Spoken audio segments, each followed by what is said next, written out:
Hey, what's going on, guys? Joe McCall. Got a special little webinar here for you. Not a webinar, it's more like a training. I'm going to show you the BRRRR strategy for land investors. Have you ever heard of the BRRRR strategy? I think I always get this mixed up. It's buy, rehab, rent, refinance, repeat. Is that it? Buy, rehab, rent, refinance, repeat. All right, so I'm going to show you the same way to do this with land. And the cool thing about the BRRRR strategy, used to be cool because it's gotten a lot harder now because interest rates are really high. But the great thing about that strategy is you can get properties without using any of your own cash. You might have to use a little bit of your own cash temporarily for the down payment, because the idea is you buy these properties with hard money, all right? Then with that hard money, you might put some of your own money into it to rehab it. You fix the property up, you rent it out, so you bring up the value, you stabilize the asset, as they say, and then you refinance it into a traditional mortgage with a 30-year, mortgage with a bank, and then you pay off the hard money lender, and ideally you at least get all your capital back. Now you have a property that's been rehabbed and rented, and it's stabilized, it's cash flowing a little bit, and you didn't use any of your own money ultimately at the end of the day, all right? And then you repeat that. Does that make sense, what I'm saying there? It's basically using OPM, other people's money. It might be first originally a hard money lender, maybe a private investor, and then you get a bank to refinance. Well, it's kind of like that here with land, and I'm going to show you a strategy. I was thinking about, like, sometimes I talk too much about how you can make $10,000 a month flipping, vacant land. And it's like, sometimes maybe people just don't believe that. So I thought, what if I could show you a way where you could just make $1,000, $2,000 a month selling land with owner financing? And how do the numbers all work? How does that make sense? And so I'm going to show you how to do that on this video. I'm going to share with you a certain spreadsheet that I use to do all of this stuff. And there it is. All right. So I'm calling this the BRRRR strategy for land investors. That's not a very sexy name, I know. Some of you may not like it. Yeah, you do. It is what it is. And I'm going to kind of walk through this with you. Again, the idea is, okay, so let's walk through this example. Again, we're talking about infinite cash flow, and that sounds weird maybe, but I'm talking about how to get cash flow from real estate without using any of your own money. And I'm specifically talking about not wholesaling. I'm talking about passive monthly income. And I have another spreadsheet here. I'm going to show you kind of an example of, so if you bought your own property with your own cash and then wholesaled it, how much profit would you make? And then if you sold it with owner financing, how much more profit would you make? You see, there's two ways to sell deals or vacant land. And I call it piles of cash and streams of cash. You can get cash now or cash flow. And there's a place and a time for both. I want to challenge you and encourage you, though, to really start thinking long-term and start thinking about cash flow, because when you're just wholesaling everything, and it's awesome money, I believe, maybe 75% of your deals, you should be wholesaling it, flipping it for fast cash so that you can pay for more marketing, that you can pay your overhead, you can eat, that kind of stuff. But if you can at least save and hold 25, 35% of your deals for monthly, the cash flow, you'll be shocked at how quickly that grows up into $10,000 a month in monthly passive income. And the great advantage to doing this with vacant land is you don't have tenants to deal with, trash, toilets, termites, the terrible T's and all of that. You don't have to worry about replacing hot water heaters and roofs and vacancies. Now, you might have a buyer that defaults, but guess what? You just find another buyer. So you can be all in on these deals for, if you're using your own cash, you can be all in on these deals for just 10, 20 grand max, right? And then you can get, 50 to 100% cash on cash returns on the first year. And so this is an amazing strategy, because when you stop wholesaling, this is the point I was trying to make just a minute ago. When you stop wholesaling, you don't make any money. If you're stockpiling some deals, good deals, and selling them with owner financing, you'll be pretty surprised how quickly that cash flow grows and grows and grows. And I'm talking passive. You don't get any more passive with real estate when you're doing land on owner financing. You smell what I'm stepping in here? You picking up what I'm laying down? Let's go through an example of how the numbers work on a typical deal that you're buying with cash and either wholesaling it or you're selling it with owner financing, shall we? So let's say this is a 1.5 acre property. It's worth maybe $75,000. You buy it for 40%. Let's do it simple. Let's say it's worth $100,000. You're buying it 50%. You're buying it for $50,000. Now, I never recommend selling or buying anything for vacant land specifically. Never make an offer more than 50% of the value of the property, unless it's it's a $200,000 property. But rarely do we ever go above 50%. Okay, so then when we sell it with owner financing, I usually bump it up a little bit, maybe a 5% premium.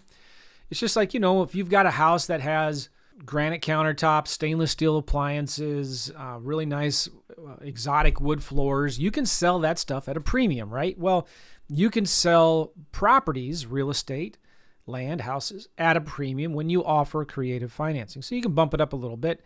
So if I'm selling it with cash, I typically like to price my properties aggressively. So if it's worth $100, I'm going to sell it for $85 because I want to sell it quick. Sometimes, a fast nickel's better than a slow dime. So I'm going to discount it a little bit. And I'm going to have maybe, $2,500 in closing costs and also, pictures, drone photography. And I'm going to pay a realtor 8% commissions. So if I wholesale this deal, I make $24,500. Not too bad, right? That is pretty cool, huh? That will pay some bills for a few months. Now, obviously, that will pay the mortgage payment. Let's look here. What is your average mortgage payment? What is the average mortgage payment in the USA right now? $2,883 on a 30-year fixed mortgage. So the average mortgage payment in the United States, if it's on the internet, it must be true. Here it's $1,427 in 2021. And so has it jumped up, $1,400 in the last 3 years? Okay, median mortgage payment according to the Census Bureau is $1,800. Let's go to the Zillow, because Zillow has these mortgage calculators. And let's look at the median home price, Nashville, Tennessee. Median listing price is $570,000, or $520. Let's go with $520. So I'm going to go to the Zillow, Nashville, Tennessee. If you can find anything for sale there right now. All right, I'm going to reset all my filters here. Let's look at for sale. Let's look at homes only. All right, and I want to look for properties. Between. Let's do 450,000 and 650,000. 522. All right. And let's just look at. We want a normal 4-bedroom house. All right, this looks like a nice house right here. 585. How about that? It's got fresh paint. Nice house, right? 585. Now, some of you may be living in, I don't know, the back hills country of West Virginia, and this isn't going to apply to you. Some of you might be in San Francisco, and this is like a 2-bedroom shack for you. If we scroll down here, a lot of times, there we go. There's our estimated mortgage payment. And we can click on this edit button. You guys see that pop up? So let's say you're putting, let's just say 10% down. Let's say your credit score is 660. Oh, it's going to make me opt in to get a bunch of rates. No, here we go. All right, so if I put 10% down, my principal and interest will be $3,300, taxes $278, insurance $205, mortgage insurance $228, homeowners association fees $25. Yikes! So my mortgage payment will be about $4,000 on this property. So let's say the average mortgage payment in Nashville is $4,000. That's a lot of money. The average mortgage payment is $4,000. So at least that's a nice house. That's maybe a 1-bedroom trailer park trash in San Diego or San Francisco. That's a really nice, normal looking property in Nashville, Tennessee, with just 10% down. This is a nice house. Maybe, if you're just a guy out of college, you don't need something this nice. If you've got a family of a couple kids, this is a great home. Okay, all right. So now let's go back here. If I were to wholesale this vacant lot, I'm going to make $24,000. So that can make at least 6 months of your mortgage payment. Okay. Not too bad, right? Now, don't forget taxes. So let's say it makes 4 or 5 months of your mortgage payments. But let's say you sold this same deal on owner financing. and you sold it on a 5-year note, usually I do 5 to 10 years, and I charge 10% interest. Let's say I got 10% down. So I'm financing 94 grand. So my cash out of pocket on this deal is $50,000, right? Because I'm buying it for 50, and I also have closing costs here and photos, and I'm paying a realtor to sell it for me. Let's say we owner finance this thing for 5 years, and we're charging, let's say do 9% interest. We're getting 10% down. So we're financing $94,500 from the buyer. And so our cash out of pocket for the deal, we're going to have to put 50 grand in the deal. And that's the difference between what we're buying it for, what we're selling it for, and what we're buying it for, adding in the realtor commissions, closing costs, and all that. Now, when you're selling with owner financing, you may not even need to pay a realtor commissions. Because here's the cool thing about selling with owner financing. I know I'm kind of jumping all over the board here, but this is really important to understand. When you're selling your vacant land deal with owner financing, you're going to get, for every 1 call you get from a cash buyer, you're going to get 5 calls from somebody wanting to do owner financing. So you're going to sell your owner financing deals a lot faster. You may not need to hire a realtor to do this for you. All right, so your cash out of pocket might only be $42,000 instead of $50,000, but let's just say you're using a realtor to sell your deals on owner financing. Makes sense? So your monthly payments is almost $2,000. Let's just do 9.5% interest. All right, let's do 10% interest. You can get away with charging 9, 10%. You can do less if you want. You can bump the price up more and do 0% interest. It's up to you. But you're going to get, boom, look at this, half of your mortgage payment from one deal, selling with owner financing. Now, you might get 20% down. So your payment now is $1,784. And so how many deals of this do you need to cover your mortgage payment, your PITI? If our average mortgage payment, as we said, was $4,000, right, equals 4,000 divided by that, you would need 2.2 deals. So your first year payments would be, you'd get 21 grand. Your total payments, total paid back, look at this, total profit, $67,000. If you sell this same deal with owner financing, over 5 years, you're going to make $67,000. If you were just wholesale it, you'd make $24,000. But we're going to sell it with owner financing. We'll get 67 grand. Your first year cash on cash return. This is a really important number to understand. Your cash on cash return is the total amount of money you put into the deal. No, it's the total cash you get out of the deal divided by the total money you put into the deal. So if you put 50 grand into the deal and you made $50,000 in cash from the deal, that includes the down payment, the monthly payments, all right? Your cash on cash return is what? 100%. So when I was looking at houses, getting started in houses, and I thought the key to escaping the rat race was to buy just a bunch of rental houses, and that cash flow, net cash flow, $200 a month. The key to getting out of the rat race was to get as many mortgages as possible. And, I would need about 100 of those properties to finally be able to escape and get out of the rat race from the net cash flow on those deals. And then the idea was you just keep on refinancing it, getting more and more properties, taking on more and more debt. Well, guess what happens? Here's the big giant problem that nobody talks about. All of a sudden now you've got 100 rental properties. All right. Guess what's going to happen every month? You're going to have at least 10 of them vacant. At least 10 of them every month that you're working on fixing up, updating, fixing the damage that the tenant caused on that property. So now you've lost 2 or 3 months of rent in that property. Then when you're going to spend another 2 or 3 months in rent in fixing the property up, then you're going to have to pay another month's in rent and the property management fees to find the new tenant, because they're going to charge you 1 month's rent as a fee. So that $200 a month that you're getting in net cash flow, even after you're setting aside money for vacancies and repairs and future maintenance and things like that, that little cash flow you're getting is going to quickly disappear the first vacancy you get. And then you get more and more properties, more and more headaches, more and more hassles. There's a certain point where if you have a certain number and you've got all the right systems in place, it just operates without you, and you're not banking on any of that cash flow coming in, you're going to be fine, right? It's a long play, but I've rarely met a landlord who loves what they're doing. Getting those, even though you're not getting the calls. Yeah, I can hire a property manager to take care of it. Now you got to manage the manager. And it's hard to find a good property manager to begin with. without paying them a bunch of money. So anyway, with vacant land, you don't have to worry about any of those hassles. Now, there are other hassles you have to deal with vacant land, but they're tiny compared to the hassles you deal with owning vacant land. On this deal, you're getting a 70% cash on cash return. This is what I was going to say earlier. When I was looking at houses, I was taught you should be lucky, you should be happy. Your goal should be to get 10 to 12% cash on cash return on your money using debt and leverage.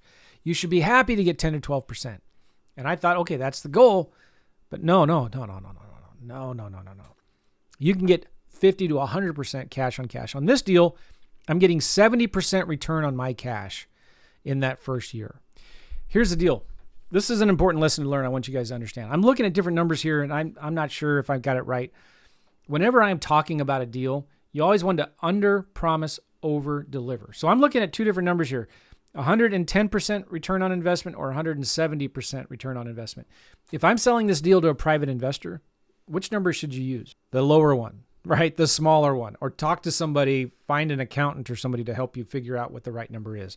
So I always underestimate and over deliver. And this is an important rule in real estate. If you're looking at a deal, you're selling it, and it might be worth $60,000 to $80,000, tell the investor or the buyer that it's worth 60. Go with the lower number. If you're looking at a house and the rehab might be 40 to 50 grand, which number should you use?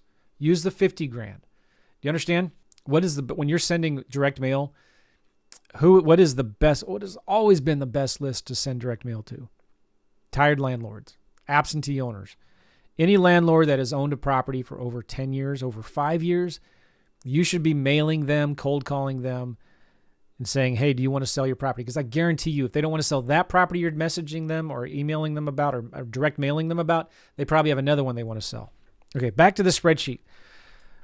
So this deal here, okay, you're getting $1,800 a month in payments from this buyer. Now you can play with these numbers. Maybe you get smaller down payment, maybe a smaller interest rate. Let's say it was 10 years, you're charging 9% and you only get 10% down. So you'd be getting $1,200 a month. You might find more buyers. The smaller down payment you require, the smaller the payment would be. But then look what happens to your profit.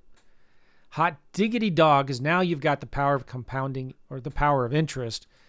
So if you're financing it now over 10 years, smaller monthly payment, but your total profit jumped from 60-something to 90-something. We're looking at how can we sell deals, land on owner financing to get enough money to pay our mortgage payment. That's kind of what I'm wanting to show you here. And I'm wanting to show you the BRRRR strategy for vacant land. So I'm getting there.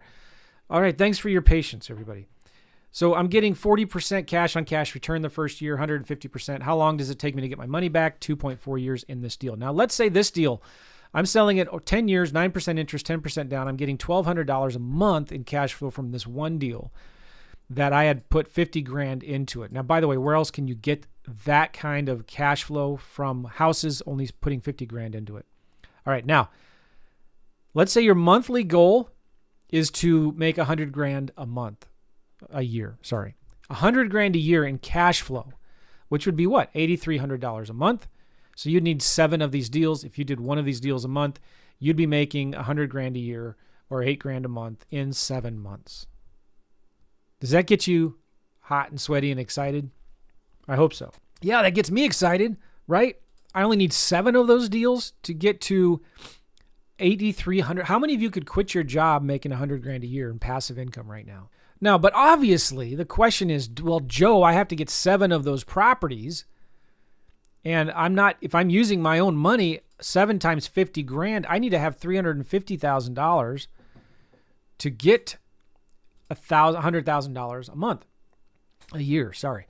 I don't have $350,000. Okay, that's fine. I get it. But some of you do. Some of you right now watching this, you have a couple $300,000 sitting in an IRA, a self-directed IRA or something. And you could start buying vacant land and selling it on owner financing and just keep on turning that money. And guess what? How much taxes do you have to pay on those profits and those gains? None. The one drawback, kind of quote unquote drawback, if you're doing this in a self-directed IRA, is you can't use any of that money until you turn whatever the age is to start tapping into that, right? So you can make this grow without paying any taxes on it using a self-directed IRA. You just can't live off of it yet. So it's a great way to really grow. If you're like in your 40s or 50s right now and you don't have much retirement savings yet, this is what you should seriously be thinking about doing, taking any money that you have right now, putting it into a self-directed IRA, and start investing in vacant land, buying small little lots like this and selling it on owner financing. Let's look at another example here. Let's say it's this property is only worth $50,000 and you're buying it at 40%. You're buying it for 20 grand. If you wholesale that deal, you'll make $16,000. But if you sold it with owner financing, how much would you make? If you sold it this $50,000 property for $52,500 on owner financing, and you sold it for 5 years at 10% interest, you got 10% down, you'd be collecting $1,000 a month on that property. And your total cash out of pocket on this deal would only be $21,000. Okay? So if you had $100,000 sitting in an IRA, you could buy 5 of these properties. Your cash on cash return in that first year is 65%. You'll get your money back in 1.5 years, which is incredible. That's really, really good. Now, let's say you wanted to make $100 grand a month and you did one of these deals a month, it would take you about 8 months, less than a year, to get to passive income of that. Now, again, what if you don't have your money? That's what I'm going to talk about right now. What if you don't have this? You need $21,000 to buy each one of these deals. What if you don't have that? I'm going to talk about that now. All right.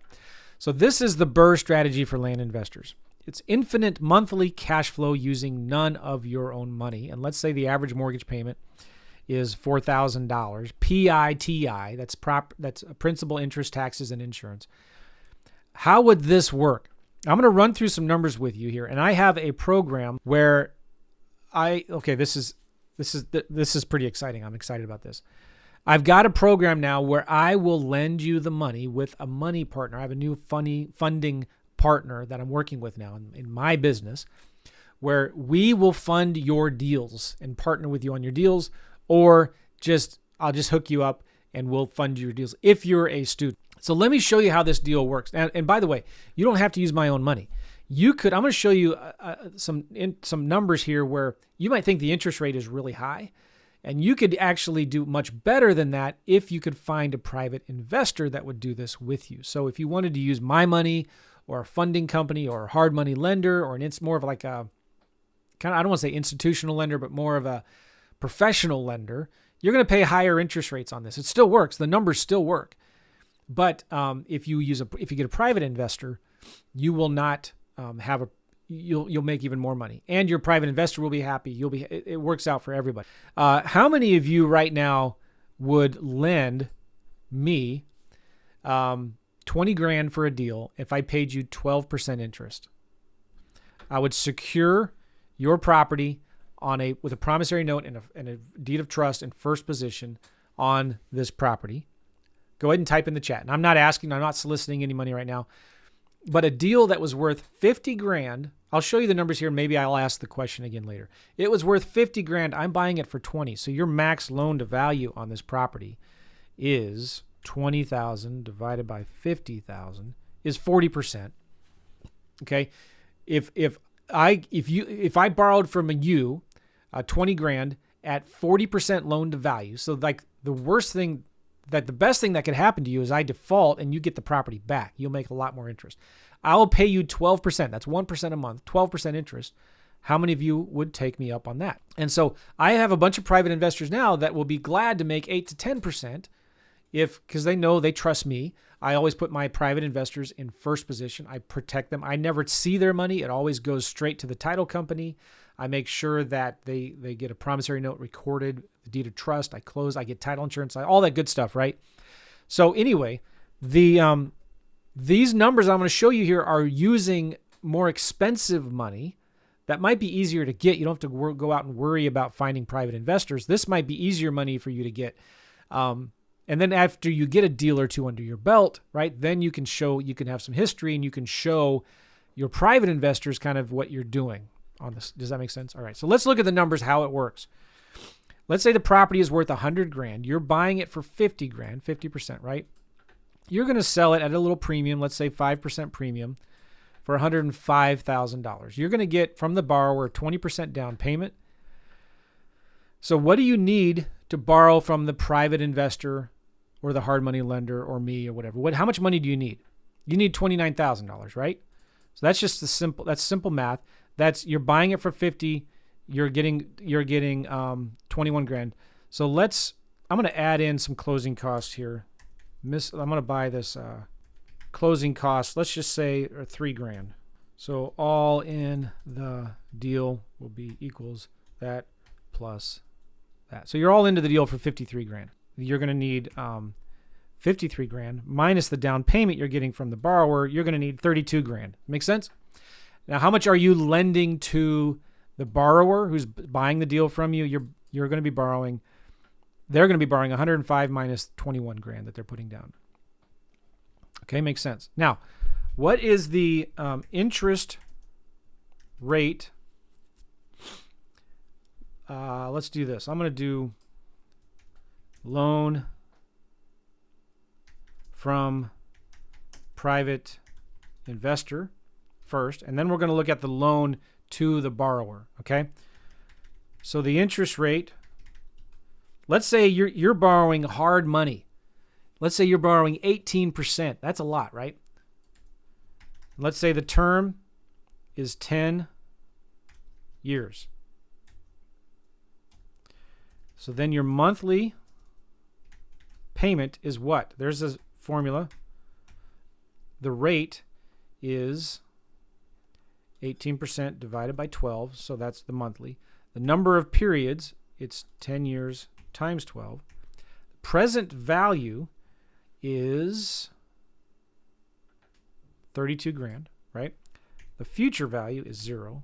End or beginning 0, 0, boom. So your monthly payment to private investor is $576. Now, let's look at the loan to borrower, buyer. Okay? Interest rate, let's charge him 10% interest. The term, let's do 10 years. Monthly payment from borrower. All right, equals PMT, parentheses. What's the rate? 10% divided by 12. Number of periods, 10 years times 12 for months. Present value of the loan, you have to do negative. How much are they borrowing? 84 grand. Okay? Future value is 0, 0, boom, boom. So my payment from the borrower is $1,110. So what is the difference, which is my cash flow? What is that? Equals that minus that. And how much of my money have I used? So let me just walk through this again in case I lost some of you. This property's worth 100. I'm buying it at 50% for 50. I have 3,000 in closing costs, photographer, and whatever else I'm doing. So I'm all into the deal, 53 grand. I'm selling it for 105 with owner financing. And remember, when I sell deals with owner financing, for every 1 call I get from a cash buyer, I'm getting 4 or 5 calls from owner financing buyers. So I get a lot more interest. I sell them a lot faster. I may not need to use a realtor for this. So I'm going to get 20% down. And this is some of the criteria I'm going to be telling you that is important if you're going to be doing a wrap of this mortgage with somebody like me. We are going to have certain requirements on these kinds of deals. You're going to need to get 20% down. So we're borrowing 32 grand from the private investor and we're lending out 84 grand. That's the amount of the loan. Does that make sense? So the loan from the private investor or the hard money lender, let's say it's an ungodly 18%. But you know what? Who cares if I'm cash flowing $533 not using any of my own money? Now, I'm only collecting 10%. This guy's paying, I'm collecting 10%. I'm paying 18%. That doesn't sound like it's right, but look, I'm making a lot more from this side. All right. So you're making 500. Now, what is the average mortgage payment? Remember we said before $4,000 for this nice looking house in Nashville, just 10% down. How many number of properties needed equals 4,000 divided by 533. You would need 7 properties. 7.5. Number of deals per month. If you're doing 1 deal a month, how many months would it take you to cover your mortgage payment? Equals, well, 7.5 months, right? 7.5 months. Does this make sense to you guys? The power of, let's change the numbers a little bit. Let's say the property is worth $50,000. You're buying it, let's say 40%. So you're all into the deal for 23 grand. You're going to sell it for 52,500. You're going to get a 10,000 down payment from the borrower. So you're borrowing from the private investor 12 grand. You're lending out 42 grand. Make sense? You're going to pay the hard money lender 18%, 10 years. Your payment, monthly payment to them will be $225 a month. You are collecting 10% over 10 years. You're collecting $555. Your difference cash flow, $329 a month. That's what your net cash flow is, period, at the end of the day. Your mortgage payment is $4 grand. You need 12 of those properties. If you just did one of these deals a month, in 12 months, you'd have enough to cover your mortgage payment. Now I'm seeing here the power of arbitrage. This is not using any of my own money. Now, let's say you're not using a hard money lender. You're using a private investor, and you're paying 12% interest. Look at this. Now you only need 10 of these properties. What if you're only getting 10% down? Your cash flow goes up. You need 10.8 properties. This is the power of infinite monthly cash flow without using any of your own money, if you don't have any of your own money. I hope I did a good job of explaining this, because this is actually very simple to understand. Now, there's some rules here. I want to talk about this. The keys, some important keys to this, zoom in a little bit, is you want to get somebody to service your mortgages. All right, you don't want to be responsible for collecting and making the payments. You want to get a third party to do that. So get somebody, there's companies out there that will service both loans, the loans that you have with your private investor or the hard money lender, and the loans that you're putting for the buyer, okay? Now, if you're going to do this with a hard money lender, there are some minimum criteria that you need to have with your buyers that you're selling these deals to, okay? 20% down. You need to pull their credit. I know sometimes you don't want to pull their credit. A lot of land investors advertise that. I usually don't, but if you wanted to use a hard money lenders and partner with me on these deals, you need to check the buyer's credit score. It needs to be above 690, and you need to have maximum loan to value of 50%. So in other words, the hard money lender will not lend more than 50% of the value of the property. And don't think it's impossible to find buyers with 20% down and a 690 credit score. It's a lot easier than you think, especially when you're dealing with nicer properties, bigger properties. This works best with recreational land. In other words, let me show you kind of what I'm talking about. If we go to Redfin, Charlotte County, Florida is a very popular county. A lot of vacant land there in Charlotte County. One of the problems with Charlotte County is most of these vacant lots are little quarter-acre lots. This is 0.2 acres in subdivisions. So you could sell these deals with owner financing, but they're not that great, because these are worth just $20,000. This works best on properties that are worth more than 50 grand. You're going to get better, faster cash flow. You're going to get better quality buyers.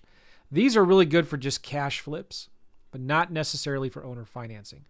What works best is if you go into a county like Wilkes County, North Carolina, for example. This is more rural, beautiful mountains, recreational land that, there's no restrictions.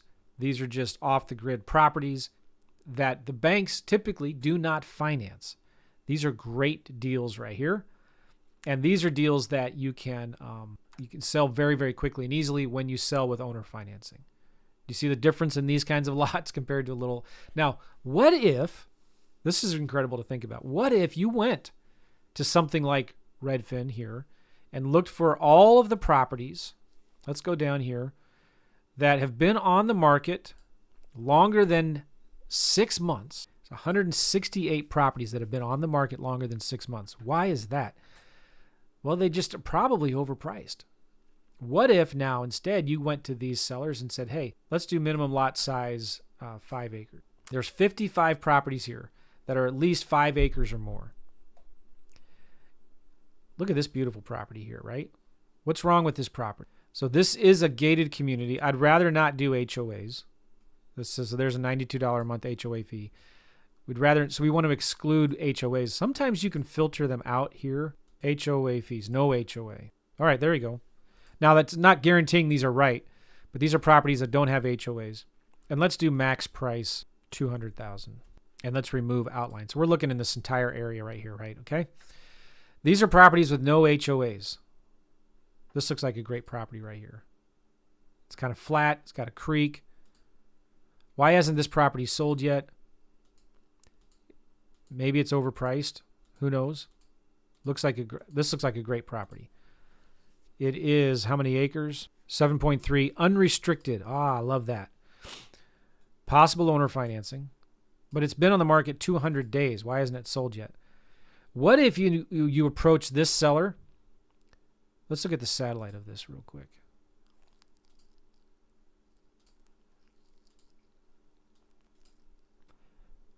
So anyway, the property's right there.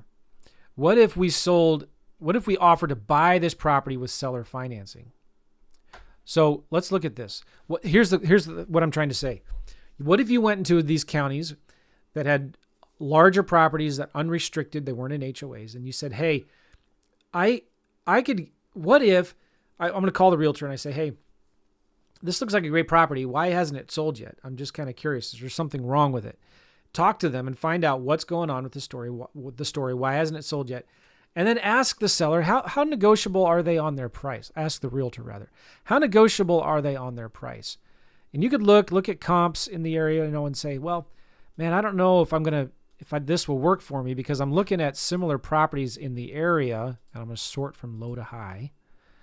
And I know they want whatever this property was. I know they want $99,000, but I'm looking here and I'm finding other properties that are similar in size for like $50,000, $52,000, $59,000. How negotiable are they on their price?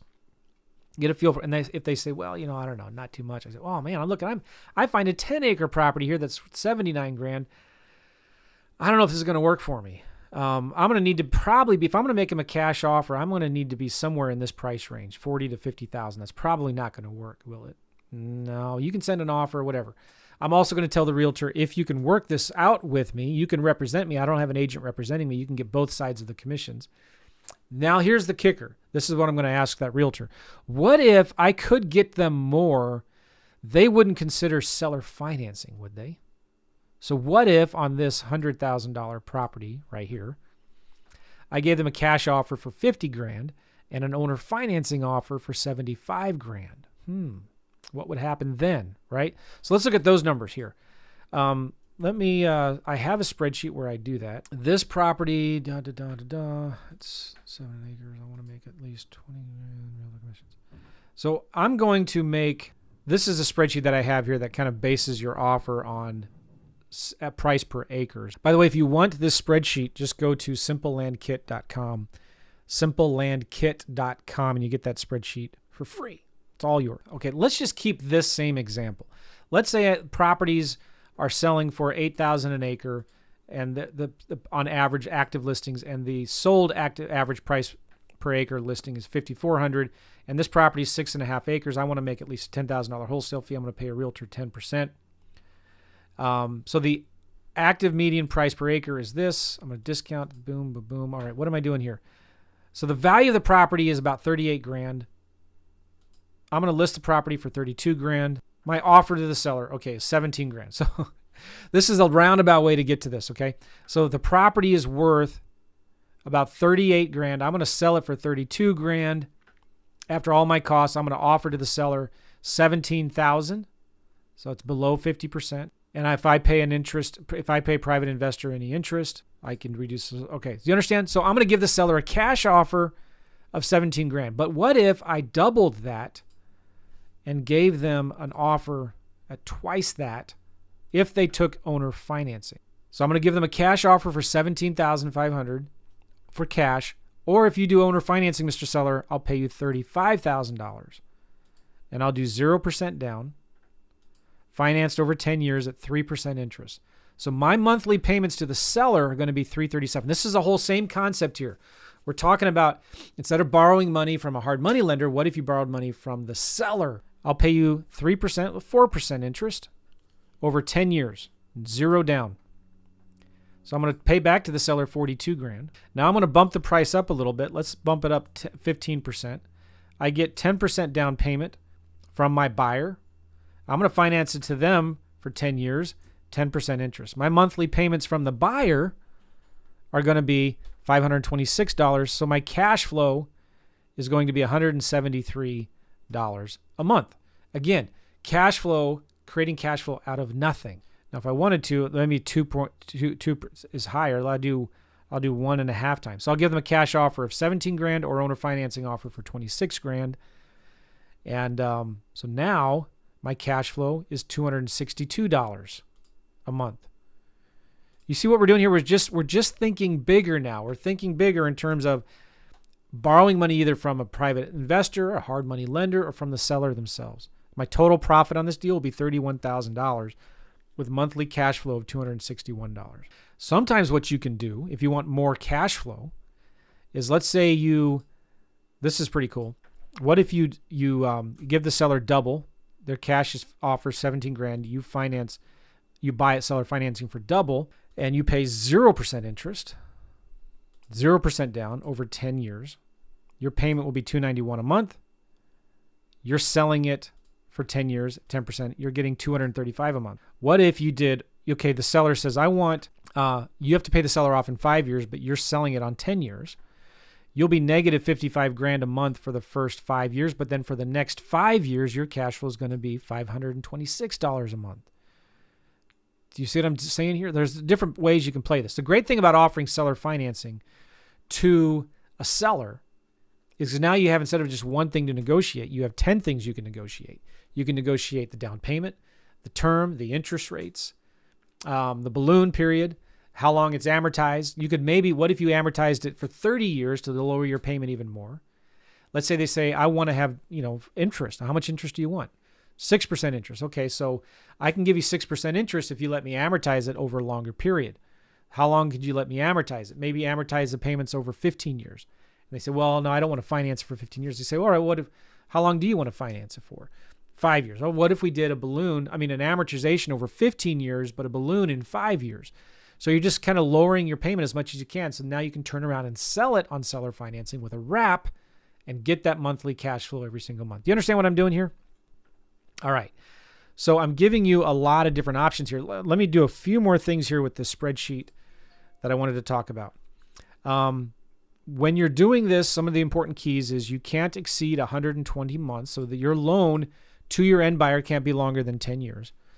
And if you're going to do it with me, you need to not do a land contract. Now, I still do land contracts sometimes on my own, but when you start getting a hard money lender involved, you're going to create a wraparound mortgage. You have to be just like the banks do it. We're going to give the buyer the deed to the property. So no land contracts. What if the buyer defaults? Well, you're on the hook. You have to make sure you're making the payments to your investor, whether you're getting a buyer or not. But let me tell you this, it's so easy because it's very easy to find a new buyer. What type of properties? You got to make sure you're getting properties that have good access, that don't have wild and crazy terrain. They're not in wetlands, no strange shapes. Sometimes you're going to have to do a perk test. And my investors don't like desert properties because there's so many cheap ones out there. I like more recreational land better. And some of these states are harder to do the wraparound financing in, like Arizona, California, Nevada, New York, and Pennsylvania. So typically not in those states. Do you understand kind of where we're going with this?